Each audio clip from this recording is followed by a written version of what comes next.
네, 안녕하세요. 뇌부자들 문학살롱 뇌부 책방입니다. 네, 오늘은 저와 손정현 선생님이 뇌부 책방을 진행하려고 합니다. 근데 손정현 선생님은 아마 이 뇌부 책방이 처음이죠. 그렇죠. 뭐 이전에 인터뷰했던 걸 한번 봐봤는데 나에게 책은 신발이라고 이야기를 한 적이 있었는데 평소에 좀 책은 읽으시는 편이세요? 제 취미가 시간 날 때 서점 가는 거거든요. 그래서 책을 사죠. 책을 사서 수집을 하시나요? 집에다 좀 쌓아놓고 있어요. 차곡차곡. 서문 정도까지 읽고. 욕심은 있는데 잘 많이 읽지는 못하고 있습니다. 요즘에는. 근데 나에게 책은 신발, 그건 좀 흑역사라서 잊어주시면 좋겠네요.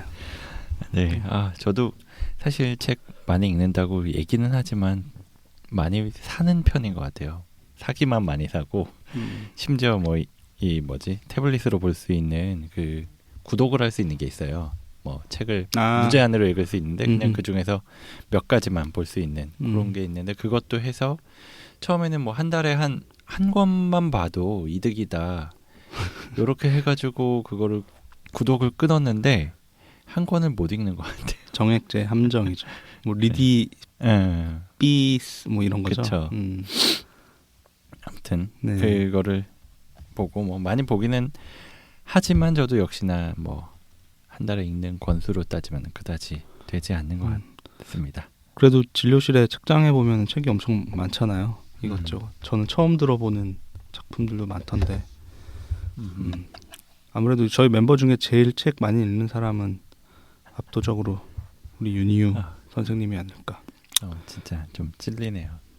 가끔 환자분들이 물어보실 때도 있어요. 저거 다 읽으셨냐고. 다 읽은 거 아니에요, 그러면? 예도 아니고 노도 아니고 대답을 안 하죠. 그래도 꽤 많이 읽긴 했는데 다 읽지 못했던 것 같아요. 거기 있는 책들. 아무튼 책은 마음의 양식이니까 또 저한테는 신발이기도 하고 많이 읽어야 될 텐데.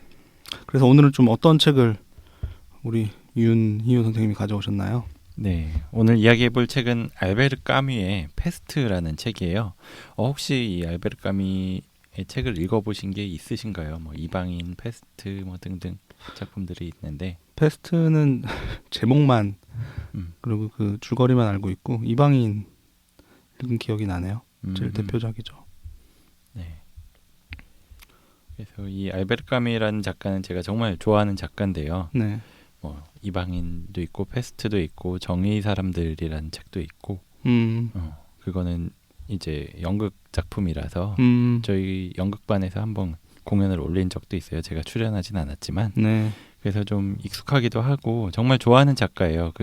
오늘 페스트에 대해서 이야기하면서도 좀 느낄 수 있겠지만 정말로 깊이도 있고 또 담백하고 사람에 대한 애정이 있는 작가라는 생각이 들고요. 솔직히 책이 좀 많이 어렵게 느껴질 수 있어요. 저도 처음에 읽을 땐 굉장히 어려웠었는데 차근차근히 생각하면서 읽다 보면 진짜 많은 걸 느낄 수 있고요. 이 페스트의 내용을 간략하게 이야기해보면 당시에 한 1940년대 정도가 배경인데요.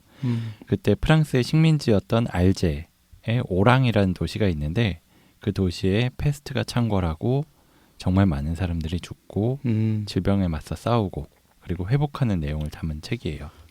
이 책의 내용을 좀 더 들어가기 전에 간단하게 페스트가 어떤 병인지 이야기를 하고 넘어가야 될 것 같은데 설명을 부탁드릴게요. 갑자기 생뚱맞은 난데없이 감염병 설명을 저한테 넘기는데 그래도 저희가 정신과 전공이지만 뭐 의사죠. 의사 면허가 있고 다른 질병들에 대해서도 아주 먼 옛날에 다 배우기는 했었어요. 그래서 기억이 나는데 페스트 우리말로 흑사병이라고 부르는데 뭐 전염병의 일종이죠. 치료 안 하면 70%까지 치사율이 올라가는 수일 안으로 70% 가까이 사망할 수 있는 굉장히 무서운 병이죠. 쥐에 붙어있는 쥐에 기생하는 벼룩을 통해서 감염이 된다고 하고 14세기 유럽에서 흑사병이 대유행을 했을 땐 그 유럽 전체 인구의 3분의 1 내지는 절반 정도 사망했다고 알려져 있을 정도로 인류 역사상 가장 끔찍한 전염병으로 기록이 되어 있습니다. 다행히 뭐 지금은 이 질병의 원인이 병태 생리가 다 밝혀져서 진단이 잘 되고 제때 늦지 않게 항생제 치료를 시작하면 치사율이 굉장히 낮아진 정복이 된 질병이기는 하지만 아직도 멸종된 건 아니고 네. 우리나라에서는 최근에 뭐 케이스가 발견됐다는 얘기는 없지만 중국에서 최근에 뉴스 났었죠. 네. 2명이 패스트 확진되었다는 보고가 있고 또 알려지지 않은 지금 유행이 내륙에서 지금 진행되고 있다 이런 뭐 괴담 같은 얘기도 있어서 많은 사람들이 걱정을 하고 있는 중이기도 하고요. 네, 맞아요. 치사율이 70%라는 건 굉장히 무시무시하고 그러게요. 실제로 유럽 인구의 한 절반 가까이가 사망했다는 건 진짜 상상하기 힘들 것 같아요. 지금 만약에 우리나라에 이 병이 돌아서 인구의 절반이 죽는다 하면 그쵸. 지금 저하고 선생님 중에 한 명이 죽는 거잖아요. 그러네. 거기다 뭐 가족들까지 치면은 무조건 가족 안에 누군가가 죽을 수밖에 없는 굉장히 엄청난 무서운 병인데 그만큼 이 패스트가 치료 방법이 알려지지 않은 시점에선 진짜 무시무시했을 거고요. 이 한 도시에 패스트가 퍼진다는 건 굉장히 끔찍한 재앙이죠. 그래서 이 소설에선 그런 재앙을 겪으면서 여러 사람들이 각자 어떤 경험을 하고 거기서 어떤 감정을 느끼고 생각하고 행동하는지를 보여줍니다. 이 도시의 복원을 책임지는 의사도 나오고 뭐 성직자, 예술가, 행정가, 그 밖에 여러 사람들, 뭐 심지어 다른 도시에서 하필 이때 그 도시를 방문했던 사람까지 각자 다른 입장에서 이 공동의 재앙을 겪을 때 보이는 여러 가지 모습들이 참 인상적인 책입니다. 네, 그 얘기 듣다 보니까 요즘으로 치면 그 정복되지 않은 미지의 질병 걸리면 아주 높은 확률로 죽는다 이렇게 생각하면 요즘에 저희가 좀비 영화 보면서 굉장히 이렇게 저런 일이 실제로 일어나면 굉장히 무시무시하겠다 느끼는데 실제 이 시대 사람들한테는 뭐 그런 느낌이었겠네요. 그렇죠. 원인도 모르고 걸리면 아주 높은 확률로 죽어나가는 그런 병이라는 측면에선. 그래서 이 오랑이라는 도시에 어떤 일이 일어났고 사람들이 어떻게 반응할지 진짜 궁금해지네요. 우선 저희가 준비한 첫 번째 부분 낭독을 먼저 듣고 얘기를 이어나가면 될 것 같은데 오늘 읽을 책은 이 패스트 작품의 여러 번역본 중에서 민음사에서 출판된 세계 문학 전집 중에서 가져왔다고 합니다. 네. 하지만 나는 이 고장 사람이 아닌데요. 지금부터는 유감입니다만 선생은 이 고장 사람입니다. 다른 모든 사람들처럼 말입니다. 랑베르는 흥분했다. 이건 그야말로 인도적인 문제입니다. 서로 마음이 잘 맞아서 살고 있는 두 사람에게 이러한 이별이 어떤 것인지 아마 선생님께서는 이해하지 못하실 겁니다. 리우는 곧바로 대답하지 않았다. 그러다가 그는 자기도 그걸 잘 이해한다고 말했다. 그는 랑베르가 다시 아내와 만나고 서로 사랑하는 사람들 모두가 다시 결합하기를 진심으로 원하는 바이지만 폭우와 법률이 있고 패스트가 있으니 자기의 역할은 마땅히 해야 할 일을 완수하는 것이라고 말했다. 아니지요. 선생님은 이해하지 못하세요. 선생님 말씀은 이성에서 나오는 말씀이죠. 선생님은 추상적이십니다. 잠시 후 의사는 고개를 흔들었다. 그 신문기자의 행복에 대한 조바심에도 일리가 있었다. 그러나 리유에 대한 그의 비난은 정당했던가? 선생님은 추상적이십니다. 패스트가 더욱 성해져서 일주일에 사망 환자 수가 평균 500명에 달하고 있는 병원에서 보낸 그날들이 정말로 추상적이었을까? 그렇다. 불행 속에는 추상적이고 비현실적인 일면이 있다. 그러나 추상이 우리를 죽이기 시작할 땐 정신을 바짝 차리고 그 추상과 대결해야 한다. 다만 리유는 그것이 그리 쉬운 일이 아니라는 걸 알고 있었다. 매일 저녁 어머니들은 여러 가지 치명적인 징후를 띤 노출된 배를 앞에다 두고 추상적으로 변해버린 표정으로 그렇게 소리치는 것이고 매일 저녁 사람들의 팔이 리유의 팔을 붙들고 늘어졌고 무용한 말들, 약속들 그리고 눈물이 쏟아져 나왔고 또 매일 저녁 구급차의 사이렌은 모든 고통과 마찬가지로 헛된 감정의 발작을 불러일으키는 것이었다. 그리고 언제나 비슷한 모습으로 계속되기만 하는 저녁들을 오래 겪고 나자 리우는 끝없이 되풀이되는 비슷한 광경에 기나긴 연속 외에는 아무것도 기대할 수 없었다. 그렇다. 패스트는 마치 추상처럼 단조로운 것이었다. 단 한 가지 달라진 것이 있다면 그건 바로 리우 자신이었다. 그는 그날 저녁 공화국의 여신상 밑에서 오직 마음속에 차오르기 시작한 벅찬 무관심만을 의식하면서 랑베르가 들어간 호텔의 문을 바라보다 그걸 느꼈다. 네, 잘 들어봤습니다. 이 부분 어떤 내용인지 설명을 부탁드릴게요. 네, 이 소설은 총 5부로 나뉘어져 있습니다. 그중에 1, 2부는 패스트가 오랑의 시작이 되고 퍼져가는 이야기, 4, 5부는 사람들이 패스트와 맞서서 싸워서 극복해내는 이야기, 3부에서는 패스트의 피해가 얼마나 심각하게 퍼졌는지 이렇게 이야기가 나옵니다. 그래서 1부에서 어느 봄날에 오랑시에 느닷없이 죽은 쥐들이 발견이 됩니다. 그 수가 처음엔 한두 마리에서 정말 끔찍하게 많을 정도로 쏟아져 나왔고, 그리고 이어서 사람들이 알 수 없는 열병에 걸리고 갑자기 죽기 시작하죠. 처음에는 몇 명 단위였던 것이 나중엔 하루에 수백 명 단위로 엄청나게 수가 늘어납니다. 아무튼 1부의 마지막에는 이 열병이 패스트라는 걸 의사들이 알아내고 더 이상의 확산을 막기 위해서 도시를 폐쇄하고 패스트를 공표하게 합니다. 그래서 오랑시에서 밖으로 사람들이 나가는 게 통제가 됩니다.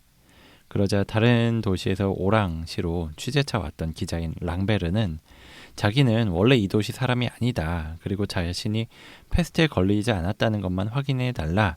그러면 빠져나갈 수 있을 테니 라고 하면서 어떻게든 빠져나가서 자신이 정말 사랑했던 그 연인을 만나야겠다. 만나러 가고 싶다라고 이야기를 하는 겁니다.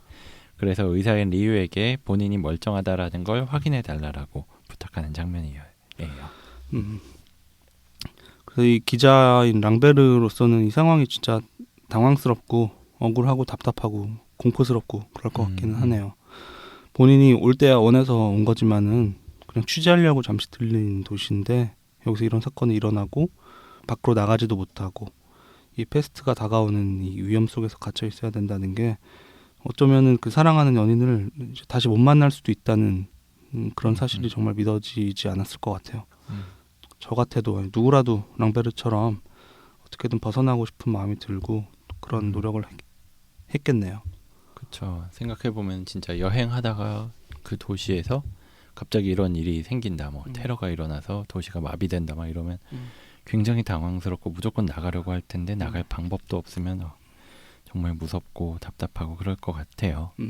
그래서 이 장면에서 랑베르는 자신의 사정을 알아주지 않는 것 같은 이 의사인 리유를 굉장히 비난합니다. 선생님은 추상적이라고요. 그러니까 각 개인의 구체적인 사정에 대해서 이해하지 않는 것처럼 보이고 특히나 자기 자신의 행복을 눈앞에 바로 보이지 않는 그 패스트라는 병 때문에 가로막는다 이렇게 생각하니까 이 추상적인 이유로 자신의 구체적인 행복이 좌절되니까 굉장히 화가 났을 거예요. 근데 제가 이 책을 처음 읽은 게 의과대학 학생 때였거든요. 네. 근데 그때는 여러 가지 질병에 대해서 뭐 이론적으로 배우긴 했지만 구체적으로 뭐 그 병이 어떤 모습인지 그래서 사람들이 어떻게 고통스러워하고 또 어떻게 하면 낫게 되는지 뭐 그 과정에서 의료진들 뭐 의사나 뭐 간호사나 그 밖에 다른 의료 시설에 종사하는 분들이 무슨 일을 하는지 잘 몰랐잖아요. 그쵸. 그러다 보니까 뭐 저 역시나 병에 대해서는 좀 추상적으로밖에 모르고 있었고 그래서 그랬는지 저도 그때는 처음 읽었을 땐 약간 랑베르라든지 아니면 다른 사람들하고 비슷한 생각을 가지고 있었던 것 같아요. 돌이켜보면 이 의사 리유에 대해서는 그렇게까지는 공감하지 못했었던 것 같습니다. 네, 저도 생각해보면 의대 다닐 때는 어떤 병에 대해서 충분히 이해 못했죠, 당연히. 그냥 뭐 이런 증상이 있으면 이런 진단을 의심을 하고 치료법은 뭐 이런 게 있다. 그냥 정말 종이 책 안에서 이론적으로만 알았던 것 같고 나중에 수련 받고 실제로 이제 환자분들을 병원에서 보게 되면서 점점 구체적으로 이렇게 이름 붙여진 증상이 어떻게 표현이 되는지 또 어떤 고통이 있는지 어떤 어려움이 있는지 뭐 아직도 알아가는 중일 것 같고요. 특히 정신과 환자분들의 증상에 대해선 그렇게 보면 소설의 이 시점에서 리유한테도 패스트가 추상적이었을 것 같기는 해요. 언제나 비슷한 모습으로 계속되기만 하는 저녁들을 오래 겪고 나자 리유는 끝없이 되풀이되는 비슷한 광경에 기나긴 연속 외에는 아무것도 기대할 수가 없었다. 그렇다. 패스트는 마치 추상처럼 단조로운 것이었다. 이 부분인데 그러니까 이 시점까지는 아직은 그 의사인 리유도 패스트가 각각의 개인들한테는 어떤 의미인지 공감을 별로 못하고 있는 것 같긴 하네요. 네, 그렇죠. 이 리유가 소설 중간에 뭐 소개가 나오기로는 한 35살 정도로 나오는데 거의 우리 나이랑도 비슷한 나이잖아요. 그러네요. 그래서 좀 더 요번에 읽을 때는 더 공감이 갔었던 것 같기도 하고요. 아무튼 이 시점까지는 그 리유도 점점 늘어나는 패스트 환자들을 보고 뭐 그들이 어떤 경험을 하는지 지켜보긴 했지만 아직은 그들을 충분히 공감하지 못하고 자신의 시각에서만 생각을 했던 것 같아요. 사실 랑베르도 그렇게 연인과 떨어져 있었다고 하지만 이 리유 자신도 패스트 때문에 배우자와 떨어져 있는 상황이었어요. 마침 이 패스트가 발병하기 직전에 리유의 배우자가 몸이 좋지 않아서 요양을 하러 다른 먼 도시로 가 있었거든요. 그래서 리유도 스스로도 사랑하는 사람과 떨어져서 못 만나는 상황이었기 때문에 다른 사람들의 마음을 이해한다라고 생각했지만 사실은 정말 공감했던 건 아니었었던 거죠. 사실 이런 경우를 주위에서도 종종 볼 수 있어요. 어떤 사람이 괴로운 마음을 표현할 때 나도 그와 비슷한 경험을 했다 이렇게 생각하고 그 사람을 이해한다라고 이야기할 수 있는데 사실은 이 모든 사람의 각각의 사정이 서로 다르잖아요. 네. 그렇기 때문에 나한테는 그게 답이지만 그 상대방에게는 답이 아닐 수 있는 것에 대해서 그걸 좀 생각해보지 않고 쉽게 조언하는 게 때로는 뭐 상대방에게 상처가 되기도 하고요. 그럴 수 있죠. 저희가 진료실에서 사실 조심해야 되는 부분이기도 한데 그렇죠. 그래서 여기서 이 랑베르가 선생님이 추상적이다라고 비난하는 데에 대해서 리유가 처음에는 억울하고 화가 났다가 다시 생각을 해보고는 자신도 사실은 정말로 패스트에 대해서 추상적이었다 라는 점을 인식을 하는 것 같네요. 그래 좋습니다. 이제 이야기가 어떻게 이어지는지 다음 대목을 낭독해 보도록 하겠습니다. 이번에는 제가 읽어볼게요.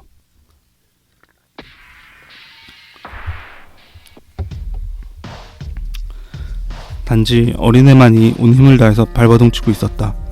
리유는 가끔 가다가 딱히 그럴 필요성이 있어서라기보다는 오히려 현재 자기의 무력한 부동 상태에서 벗어나기 위해서 어린애의 맥을 짚어보곤 했는데 눈을 감으면 그 요란한 맥박이 자기 자신의 동요와 뒤섞이는 것을 느꼈다. 그때 그는 고통받는 어린애와 한 몸이 된 것을 느꼈으며 아직 몸이 성한 자신의 모든 힘을 다해서 그 애를 지탱해 주려고 애쓰는 것이었다. 그러나 순간적으로 일치되었다가도 두 사람의 심장 고동은 다시 엇갈려 어린애는 그만 그에게서 빠져나가는 것이었고 그러면 그는 그 가느다란 소목을 놓고 자기 자리로 돌아오곤 하는 것이었다. 리유는 어린애는 보통의 경우보다 더 오래 저항하고 있다고 말했다. 파늘루는 벽에 기댄 채 어딘지 약간 맥이 풀린 듯이 보였는데 그때 들릴까 말까 한 소리로 이렇게 말했다. 결국 죽는 거면서 남보다 더 고통을 겪는 셈이지. 리유는 갑자기 그에게로 몸을 돌려 말을 하려고 입을 벌리다가 그만두었다. 자신을 억제하려고 애쓰는 빛이 역력해 보였다. 그러고는 다시 시선을 어린애에게로 돌렸다. 네, 잘 들었습니다. 이 장면은 아까 장면이 2장 초반이었고 이 장면은 4장 초반으로 그 사이에 굉장히 많이 질병이 퍼지고 3장에서는 정말로 많은 사람들이 죽어 나갔다. 그리고 사람들이 어떤 혼란을 겪었고 뭐 이런 얘기들이 나온 다음에 4장으로 넘어가서 패스트를 치료하기 위해서 의사인 카스텔, 좀 더 나이가 많은 분이고 아마 감염 쪽 전공을 하신 분인 것 같아요. 네. 그분이 패스트 치료 혈청을 만들려고 했지만 실패를 하고 또 다시 시도를 하는 시점입니다. 이렇게 쉽게 패스트가 잡히지 않으니까 어떤 사람들은 절망하기도 하고 또 이 장면에 잠깐 언급이 된 파늘루처럼 이 파늘루는 도시의 성직자인데요. 이 패스트가 사람들이 죄를 지어서 벌을 받는 것이다 이렇게 생각을 하고 더 열심히 기도를 해야 된다라고 주장을 했던 사람입니다. 그러면서 의사들의 시도는 부질없는 것이다 이렇게 이야기를 하기도 하고요. 여기서는 이 카스텔이 새로 만든 혈청을 리유가 어린 아이에게 주사를 하고 그 아이가 낫기를 빌면서 그 병세가 어떻게 진행되는지 밤새 지켜보는 장면이에요. 그래서 앞서 낭독한 장면에서는 리유가 자신이 추상적이었다 이런 걸 깨달았지만 그렇다고 어떻게 달라질 수 있을지는 몰랐을 겁니다. 근데 방금 읽은 이 장면을 보면 굉장히 이 리유가 깊은 공감을 하는 모습을 이 아이와 리유의 맥박이 일치했다가 떨어진다 이런 장면을 가지고 상징적으로 보여주고 있습니다. 그렇네요. 그 전까지는 증상을 보고 뭐 진단을 하고 격리 조치를 취하고 뭐 환자가 얼마나 많이 발생했는지 그리고 사망했는지 이런 종이 위에 통계 수치를 주로 리유가 들여다봤었는데 어쩌면 추상적이었던 그가 이렇게 한 명의 환자가 바로 옆에서 어떤 고통을 겪고 있는지를 지켜보게 되면서 패스트라는 병에 대해서 훨씬 더 깊이 이해를 하게 되는 것이죠. 이렇게 깊이 공감을 하다 보니까 리우가 그렇게 낫게 하려고 애쓰고 있는 환자한테 파넬로라는 이 사람이 결국 죽는 거면서 남보다 더 고통을 겪는 셈이지, 이렇게 냉소적으로 말하는 걸 듣고 순간적으로 분노심이 확 불타오르는 모습도 보이네요. 맞아요. 사실 이런 경험을 저도 가끔 했었던 것 같아요. 그러니까 그냥 다른 사람들이랑 보통 뭐 친구들이든지 뭐 누구랑 이야기를 하다가, 특히나 제가 전공으로 하고 있는 정신과 질환들에 대해서 뭐 우울증이야 뭐 좀 그냥 시간 지나면 낫는 거 아니야? 뭐 그게 뭐가 힘들다고 그래? 뭐 이런 얘기를 듣는다든지, 아니면 우울증 그거 치료해봤자 낫지도 않는 거 뭐하러 치료해? 뭐 이런 얘기를 문득 들을 때가 있어요. 그러면은 맞아요. 저도 모르게 진짜 화가 날 때가 많거든요. 아무튼 그런 경험을 지금 리우가 하고 있다라고 생각을 하고요. 이렇게 경험을 통해서 달라지는 리우의 모습을 보면서 저 스스로에 대해서도 좀 돌아보는 계기가 됐었습니다. 제가 이 책을 처음 본 게 학생 때였다고 말씀드렸는데, 네. 그 다음에 한 3년 정도 전에 이 책을 다시 한번 읽었었어요. 그래서 솔직히 말해서 처음 봤을 땐 진짜 어렵고 지루한 책이다 이렇게 생각을 했었는데, 그 3년 전은 제가 전문의가 되고 나서 뭐 이런저런 병원에서 많은 환자들을 만나고 치료도 하고 뭐 나아지는 것을 보면서는 좀 기쁘기도 하지만 별로 달라지지 않는 사람들을 보면서는 좀 내가 제대로 하고 있는 건가 뭐 이런 생각하면서 좌절하기도 하던 그런 시점에 이 책을 다시 읽었거든요. 솔직히 예전의 경험 때문에 별로 기대 안 하고 읽기 시작했다가 정말 단숨에 끝까지 읽으면서 큰 감동을 받았는데, 그럴 수 있었던 이유가 아마도 저 역시나 인턴 때부터 시작을 해서 전공의, 전문의까지 임상 경험을 하면서 그저 좀 추상적으로만 느껴졌던 질병의 고통이라는 걸 정말로 좀 구체적으로 느낄 수가 있었고, 그런 환자분들을 어떻게 대해야 될지에 대해서 굉장히 고민을 하던 시점이었기 때문에 특히나 뭐 이 책 그리고 리우의 생각이나 행동이 더 크게 와닿았던 것 같아요. 저도 뭐 지금 방금 희우가 한 얘기에 대해서 거의 똑같이 느껴온 것 같아요. 책으로만 배울 때보다는 정말 하루하루 경험을 직접 얼굴을 뵙고 하면 할수록 구체적으로 이 병, 뭐 그 증상, 그 고통에 대해서 느끼고 생각하게 되는 것 같은데요. 제가 팟캐스트는 하면서 유튜브 안 하는 건 뭐냐 뭐 이런 얘기를 멤버들이 물어보기도 하는데, 뭐 여러 가지 이유가 있지만 뭐 이런 것도 사실 있기는 한 것 같아요. 어떤 병이나 그 병을 겪은 다른 사람을 제가 뵀던 기억에 대해서 쉽게 이야기하는 게 좀 어렵다는 생각인 거죠. 뭐 이론적인 얘기는 얼마든지 할 수 있지만 일단 별로 재미가 없기가 쉽고, 그러면 이제 저희 경험에 대해서, 진료 경험에 대해서 얘기를 하게 될 텐데, 그런 개인의 구체적인 사정에 대해서는 제가 잘 이해를 못한 채 얘기를 할 때도 있을 거고, 제가 이해를 한다고 해도 그런 곳에서 제가 얘기하는 게 누군가 그 당사자한테는 기분 나쁘게 들릴 수도 있을 것 같다, 이런 생각을 하면 이건 뭐 제 팩터겠지만 정말 불안해져서 말을 더 잘 하지도 못하는 말을 더 못하겠더라고요. 경직이 되기도 하고, 사실 다른 멤버가 그런 얘기를 할 때도 좀 그런 마음이 들 때도 있는 것 같고, 그래서 얼굴이 안 보이는 팟캐스트는 그나마 해도 유튜브는 못하겠다는 핑계를 대고 있죠. 네. 사실 저도 그런 생각을 할 때가 많아요. 그리고 저희 뭐 댓글 달아주시는 분들 중에서도 이렇게 뭐 경험을 다 얘기하면은 뭐 겁이 나서 병원에 못 갈 것 같다 뭐 이런 댓글을 본 적도 있는데, 거기에다가 뭐 저희 또 대답을 한 게, 웬만하면 다 익명성은 무조건 지키고, 그리고 또 조금씩 상황을 바꿔서 알 수 없게 이야기를 하기는 하지만, 그래도 뭐 어쩔 수 없이 좀 더 자세히 설명을 하고 그러다 보면 조금씩 저건 내 얘기인가 하는 거를 느끼시는 분들도 있을 거예요. 물론 네. 그분의 이야기는 아닐 가능성이 훨씬 높지만 오해하시는 경우도 많아요. 그렇죠. 맞아요. 네. 워낙에 이게 좀 비슷한 경우나 그런 게 네. 많다 보니까 그렇게 네. 느끼실 느끼실 수도 있는데, 그러다 보니까 저도 특히나 이런 어떤 병에 대해서 얘기하거나 그럴 때 약간 흥미롭게, 그러니까 재미있게 얘기하는 건 좋은데 그게 흥미거리가 될까 봐 걱정할 때가 좀 많아요. 그래서 저 같은 경우에도 유튜브까지는 하지만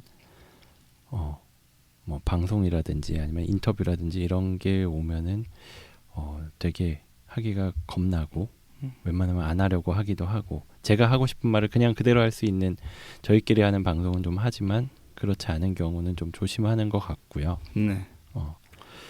그리고 또 정현이가 이렇게 얘기할 때 조심하려고 하다 보니까 실제로는 저희 중에서 말을 잘하는 친구기도 해요. 어떤 말을 할지 미리 준비하고 꽤 열심히 찾아보잖아요. 그래서 그게 힘들어서 잘 안 하죠. 아무튼 자기는 말 잘 못한다고 하니까 좀 아쉽기도 합니다. 아무튼 좋습니다. 다음 장면으로 넘어갈게요. 네네. 이후에 시간이 좀 더 흐르고 시원한 계절이 옵니다. 이게 병이 처음 발병하는 게 봄에 시작이 되고 여름을 거치면서 점점 병이 많이 확산이 돼요. 특히 이 오랑이라는 도시 알제는 아프리카 대륙에 있거든요. 그래서 굉장히 더 더웠을 텐데 보통 알다시피 이런 열병 같은 경우에는 여름에 좀 더 퍼지는 경향이 있거든요. 아무튼 그러다가 시원한 계절이 다가오면서 갑작스럽게 패스트가 약해집니다. 그리고 그때까지는 거의 듣지 않았던 이 카스텔의 혈청에 반응하는 사람들도 늘어나고 마침내는 패스트를 정복했다라고 이야기할 수 있는 상황에 이르게 됩니다. 근데 그렇지만 그 순간에 리유의 친구인 타루, 이 타루는 외지인이었지만 패스트가 번지기 시작했을 때 하필이면 그 도시에 있었고 근데 누구보다도 앞장서서 보건대를 조직하고 운영하면서 병과 맞서 싸웠던 사람인데요. 그가 좀 피곤해서 또는 뭐 몇 번의 혈청 주사를 깜빡하고 맞지 않았다가 패스트에 걸리게 됩니다. 그리고 결국 다른 환자들과 마찬가지로 짧은 순간에 고통스럽게 죽어버리는데요. 지금 낭독할 부분은 여기에 이어지는 이야기입니다. 그 후의 밤은 투쟁의 밤이 아니라 침묵의 밤이었다. 세계로부터 단절된 그 방에서 이제는 옷을 얌전히 입은 시신을 굽어보며 리유는 벌써 여러 날 전 발 아래 패스트가 아우성치는 테라스 위에서 시의 문이 습격당한 직후에 느꼈던 그때의 정적이 떠도는 걸 느꼈다. 지금 그의 친구를 에워싸고 있는 침묵으로 말하면 그건 너무나도 진하고 패스트에서 해방된 도시와 거리의 침묵과 너무나도 긴밀하게 일치하는 침묵이었기 때문에 리유는 이번에야말로 정말 결정적인 패배, 전쟁을 종식시키면서 평화 그 자체를 치유할 길 없는 고통으로 만들어버리는 그런 패배라는 걸 절실히 느끼고 있었다. 의사는 결국 타루가 평화를 다시 찾았는지 어떤지 알 수 없었다. 할 일은 다 마쳤니? 라고 어머니가 말했다. 네, 전화를 걸었어요. 그래서 두 사람은 다시 침묵의 밤샘을 시작했다. 리유의 어머니는 이따금 자기 아들을 바라보았다. 어머니의 시선과 마주치면 그는 미소를 지어 보였다. 밤에 익숙한 소음이 거리에서 거듭 들려왔다. 비록 아직 허가는 다시 나지 않았지만 많은 차량들이 운행되고 있었다. 차들은 빠른 속력으로 포장도로를 핥고 사라졌다 다시 나타나곤 했다. 사람들의 말소리, 고함쳐 부르는 소리, 다시 돌아온 침묵, 말굽소리, 커브를 도는 전차 두 대가 삐걱대는 소리, 분명치는 않지만 웅성대는 소리, 그리고 다시 밤의 숨소리. 베르나르야, 네? 고단하지 않으냐? 아니요. 그때 그는 어머니가 무슨 생각을 하고 있는지를 알았고 또 어머니가 자기를 사랑하고 있다는 걸 느꼈다. 한편 한 인간을 사랑한다는 건 대수로운 일이 아님을 적어도 사랑이라는 것이 자신의 표현을 발견할 수 있을 만큼 충분히 강력한 곳이 못 된다는 걸 그는 알고 있었다. 그래서 그의 어머니와 그는 언제나 침묵 속에서 서로를 사랑할 것이다. 그리고 어머니는 혹은 그는 일생 동안 자기네들의 애정을 그 이상으로 드러내 보이지 못한 채 죽을 것이다. 네. 이런 말이 좀 역설적이긴 한데 정말 좋은 대목이네요. 감동적인 대목인 것 같아요.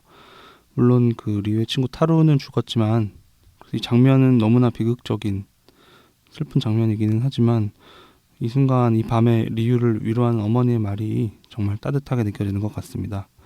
그렇게 많은 현란한 그런 표현이 아니고 고단하지 않으냐 라는 한마디 말로도 어머니가 나를 사랑하고 있구나, 언제까지나 어머니와 나는 서로를 사랑하겠구나 라고 느꼈다는 거죠, 리유가. 네, 맞아요. 저도 이 대목을 읽을 때 정말 감동을 받고 울컥하기도 했는데요.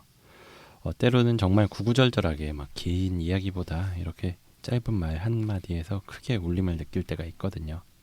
이 어머니는 물론 리유가 고단하고 지친 거 알았겠죠. 그쵸. 물어보는 게 아니잖아요. 네. 게다가 조금 전에 그 큰 절망의 순간 친구가 죽는 장면을 같이 옆에서 지켜봤으니까 더더욱 그 리우의 마음을 이해하셨을 거예요. 하지만 그거에 대해서 뭐 이런저런 말을 많이 하지도 않고 고단하지 않으냐?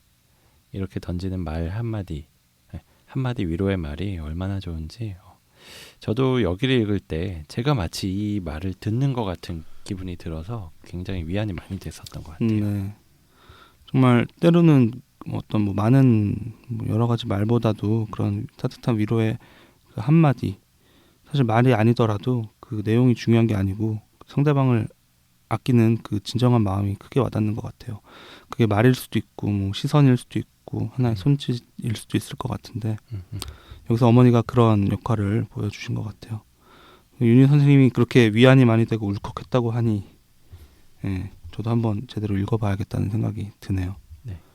네, 진짜 좋을 거예요. 정말로 지쳤다고 생각이 될 때나 그럴 때 한번 쭉 읽어보면 정말 큰 위로가 될 거라고 확신합니다. 그리고 오늘 저희는 이 의사인 리우의 10점에서 집중해서 읽었는데 그건 아마도 제가 의사여서 더 공감을 하게 된 것도 있었을 거예요. 근데 단지 이게 병이다. 패스트라는 병의 이야기고 그리고 그를 치료하는 의사라는 구조에서만 이 책을 읽을 게 아니라 어떤 힘든 일을 겪어가고 있는 많은 분들에게도 위로가 될 수 있는 책이라고 생각을 해요. 이 알베르 까미가 원래 이 소설을 쓸 때 생각했었던 건 그게 1940년대라고 했잖아요. 그 2차 세계대전 때의 이야기를 가지고 쓰려고 했었던 거라고 하거든요. 그만큼 뭐 전쟁이 될 수도 있고 아니면 전쟁이 아니라 뭔가에 대한 투쟁, 싸움, 뭔가 힘든 상황에서 이겨내려고 고생하고 있는 분들에게 정말 많은 위로가 되지 않을까 생각을 합니다. 그러니까 뭐 난 의사가 아니라서 별로 와닿지 않을 거다 이런 생각은 그냥 접어두시고 근데 좀 시간이 넉넉할 수 있으면 좋겠어요. 그럴 때 읽으면 좋을 것 같은데 꽤 좀 두껍거든요. 그리고 알베르 까미의 책이 좀 그냥 읽을 때는 어렵기도 해서 약간 좀 여유가 조금이라도 있을 때 읽어보시면은 굉장히 도움이 될 것 같습니다. 고민해 보도록 하겠습니다. 두껍다고 하니. 네, 좋습니다. 오늘 저희가 준비한 내용은 여기까지고요. 저희는 다음 시간에 더 흥미롭고 유익한 주제를 가지고 찾아뵙도록 하겠습니다. 혹시나 뭐 저희가 어떤 책을 한번 다뤄봤으면 좋겠다라는 생각이 드시는 분이 있으면 뭐 댓글로 남겨주시면은 한번 참고해 보도록 하겠습니다. 네, 감사합니다. 감사합니다.